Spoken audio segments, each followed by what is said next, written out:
pasi të mbaroj punë me një që ngjan me Lulin. Andi Labuti e kemi dërguar, e ke vënë që ka një ngjashmëri të lehtë. Jo, në fakt. Mirëmëngjes Andi. Nuk duket si Lul Basha, duket si ato që kanë ngel pas Lul Bashës. Tallu, s'ke fajti, jo. Faleminderit Greta. Andi duket shumë bukur. Oh, faleminderit. Si jeni njërë? Mirë? Çdo vajzë duket normale ngjyra rozë të një burr me mjekër me pinje. Sa të mund tani? E ka bëshur qëllimisht më duket, se më kujtojnë komentet nga sezoni i kaluar. Po, është bluzë tjetër. Blen me të njëjtën ngjyrë gjithë versionet. Atëherë pas ka. Nuk është e njëjta. Është për ty, atëherë jo për mua.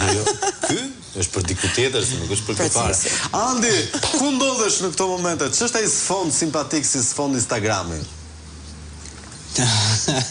Atëherë unë këtu ndodhem tek zona e Shkozës. Me datë 1 shtator ne kemi raportuar për këtë zonën këtu ku diku nga ora 9:30 këtu fillon ujvara ose hapet diga. Që do të thotë se këtu shkon uji dëm. Shkon dëm, është uji pishëm. Dhe pas kaq kohësh akoma këto nuk e kanë rregulluar. Gjithsesi neve shkuam tek drejtoria e ujësjellësit tek UKT Tiranë. Jo, UKT. Se duhet të bëjmë një Andi, ti ke shkuar te UKT Tiranë, jo UKT Tiranë. T-ja te UKT-ja është për Tiranë. UKT Tiranë për Tiranën, tamam. Tamam. Po.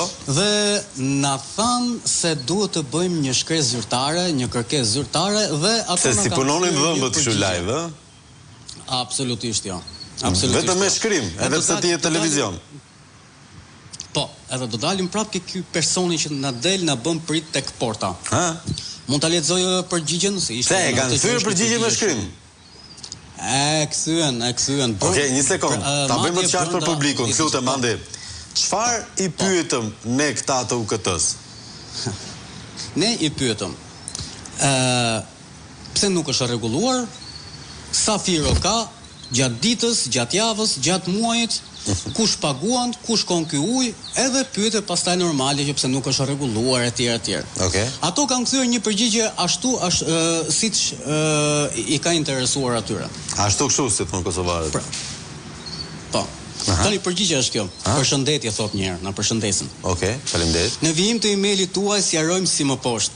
Zona e Shkozës furnizohet nëpërmjet depove që ndodhen mbi qytetin Studenti, si dhe nga linja e Bovillës. Gjithashtu sqarojmë se për rastin në fjalë, pasi janë marrë raportime mbi situatën e konstatuar, janë marrë masa përkatëse për hartimin e një projekti në mënyrë që t'i jepet një zgjidhje definitive. Ju bëjmë dije se aktualisht ekipet tona janë në terren. Shef në një ekip tjetër? Me intensitet. Jo, asnjë, është bosh fare. Okej.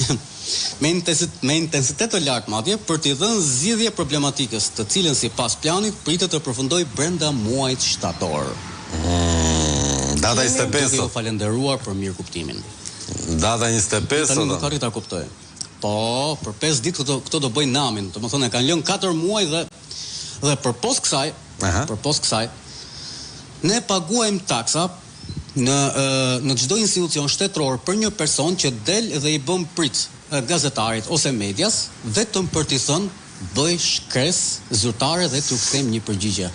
Dhe përgjigja ishte shumë për të lënë për dëshiruar. Po këto nuk kanë kthyer një përgjigje për shembull sa firo ka uji, ku shkon ky uji dhe kush e paguan. Që kështu, për një përgjigje kaq çyryk, i bie që neve taksat tona ti paguajmë për një person që më pëlqen që është e vërë sa i zhgënjur personalisht në nivel personal është. Ai e ka parë nga afër aty. Edhe pse ka përfituar pak vetë që kanë mbushur ato. Ti kot kujton se ka shkuar aty. Ai do presi orën 9 sa të emi uji. Sidoqoftë banorët e zonës ke folur më, e ke ndjekur me qytetarët? Po e kam ndjekur me qytetarët, para 2 ditësh më vjen një video dhe më thon Andi, situata është e njëjtë dhe nuk ka ndryshuar asgjë. Pra nuk e kam parë as qytetarët, ndonjë ekip që të punoj me intensitet të lartë. Absolutisht jo. Andi, rri aty mos më kthe pa gjetur një ekip që punon me intensitet të lartë. Ore, si ka emrin ky drejtori i UKT-s? Edhe një herë të lutem pyetja. Drejtori i UKT-s si ka emrin? Kush është drejtori i UKT-s tash se aty s'merret vesh? Po, tani kur s'merret vesh tani çfarë kërkon nga mua? E kuptoj. Të pyesësh Andi, të pyesësh. Pyet një, kush është ky drejtori i UTK-s? Ta marrim telefon, mbase ka nevojë për ujë. Ka ujë në shtëpi ai. Tu s'ka ujë ambasadori BE-s? Jo më, ne, të zakonshmit. Dakor, atëre regjia pas telefonatës dua se do e bëjmë si në shkollë, po shkon ora 8, duhet të dëgjojmë himnin, dhe himnin e këndon vetëm Lul Basha në këtë vend. Është e vërtetë. Flamurit të përbashkuar me një dëshirë e një qëllim.